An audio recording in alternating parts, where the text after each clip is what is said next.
morning, Sri Lanka. Welcome to the show on a brand new Thursday morning. The week is going by fast as well. You're here with me, Amaya, and we also have Jason on the show with us. Good morning, Jason. Good morning to everyone.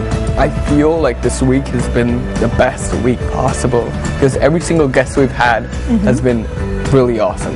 And today I think it really tops the next guest we do have. That is very true. It's the season and everyone's in a jolly mood these days. That's we have on the show today a gentleman who has been writing for the news for some time now, and you would have been very familiar with his name in most of the articles that are published here in Sri Lanka. But he's in the news now for a very different reason, and that's because he has published a very interesting book, hasn't he, Jason? The book right here is The Rich List 2013, which celebrates the elite Sri Lanka, the people who have really believed in their country and built a foundation here, really made a name for themselves in this country as well.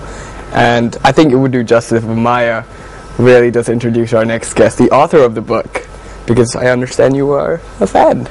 I am. I mean, I've gone through the book and it's an amazing piece of work, and we have the author with us right now. So without much further ado, good morning, Mr. Faraz Shokatari. Good morning. Good morning, sir. How is your morning? How does it feel to wake up on Good Morning Sri Lanka?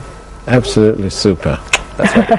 We need so you're a writer by profession. You're usually a morning person, I'm assuming? Yes, indeed. I call my sources in the morning.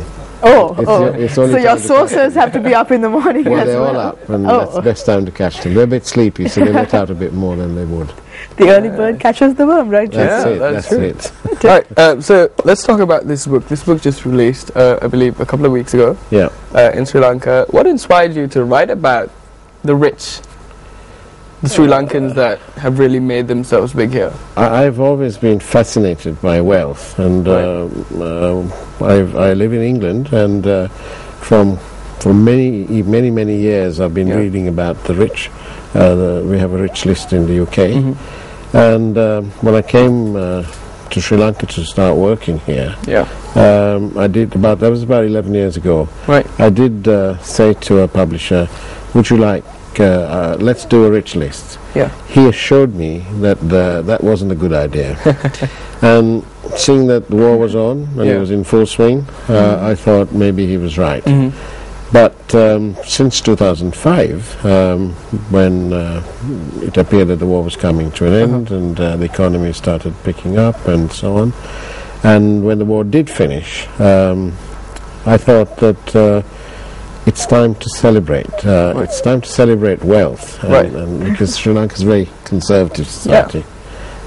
So this book it's not only about accountability and transparent wealth, but it's about a celebration. It's a celebration of wealth. There's nothing wrong in creating opportunity in wealth.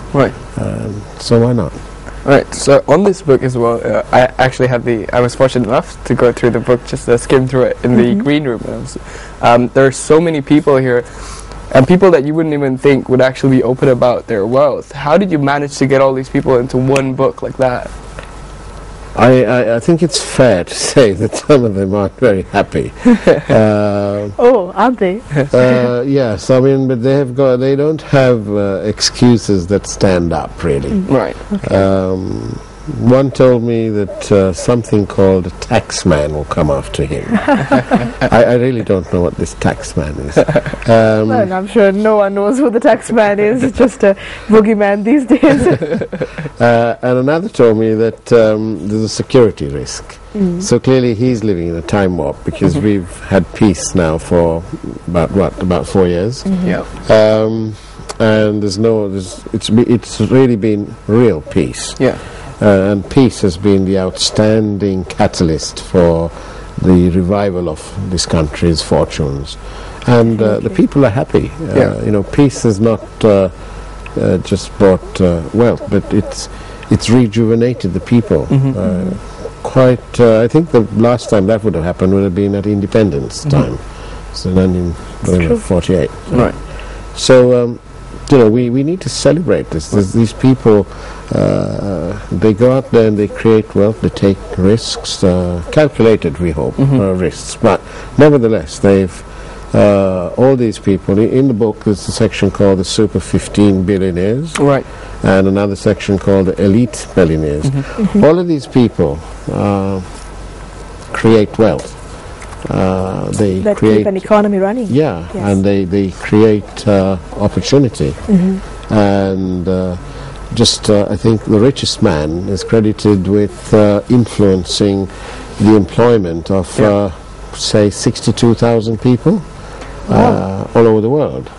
And that's not a small number at all. No, so I mean, again, that's one man 62,000. creating so much opportunity That's right. for everyone else That's right. in society. So we're fortunate. Definitely. You know. And this book celebrates them. This book celebrates them. But going back to your career now, we come back to the book, but your career as a writer, now yourself, when did that passion start up? And your pen is familiar to many of Sri Lankans here. I've always been in a PR customer service role in my working life, and a chance meeting with the editor of a newspaper that I write for resulted in a request to write a story.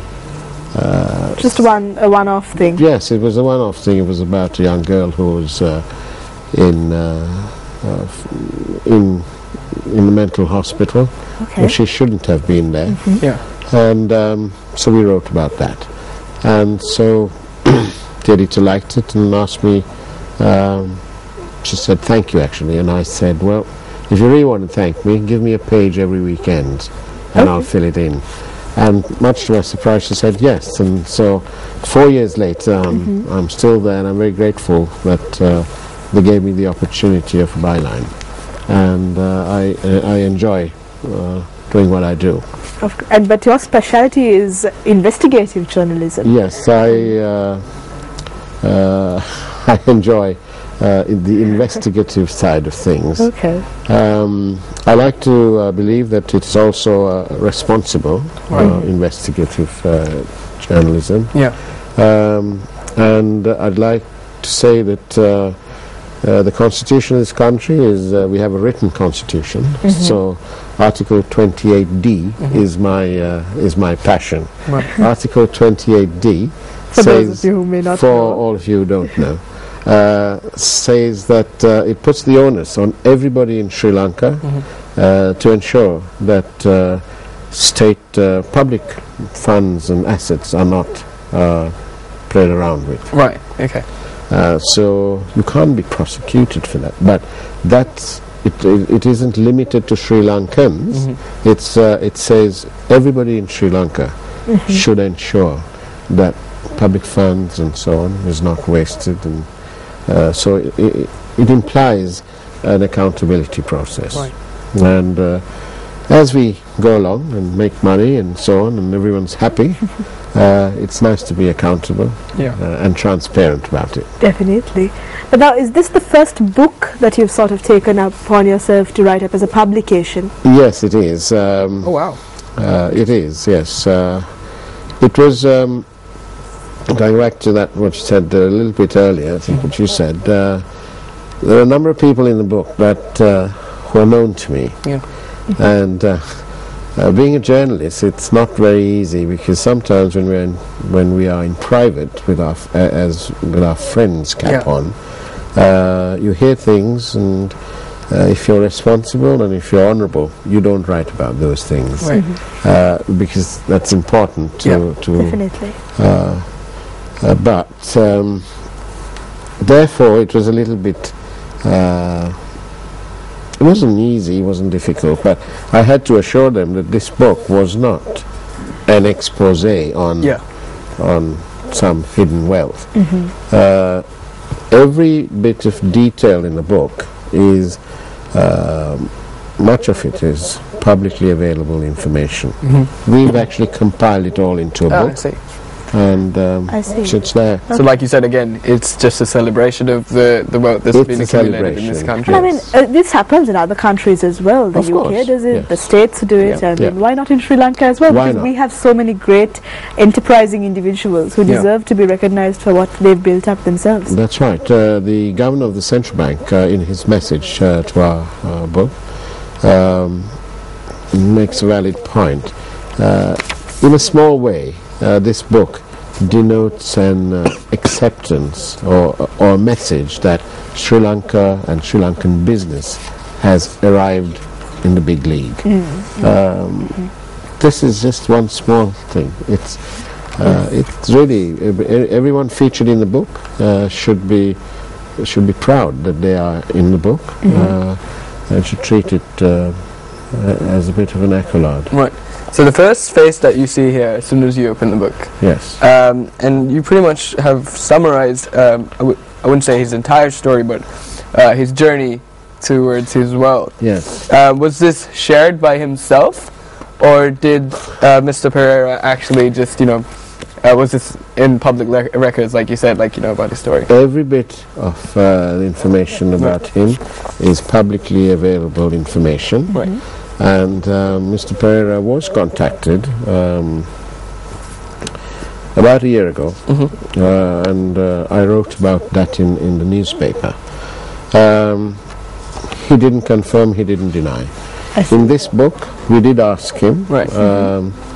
And he had a few questions for us, which we've answered. More or less, he has agreed the details of the publicly held shareholdings. Yeah. An international magazine has valued him a little bit more than I have. Yeah. They've valued him at $550 million. Right. We've valued him a little bit less, 538 million. Oh boy. Oh, small change all the way there, but no. I mean, that's a great achievement, and all that wealth is again circulated in our economy, and Yes. all the opportunities that he's created, and all the individuals who are featured in your book have created are amazing. So more on the celebration of the richest people and the wealthiest here in Sri Lanka, and we'll be back. We're going for a very short break, but do stay with us here on Good Morning Sri Lanka.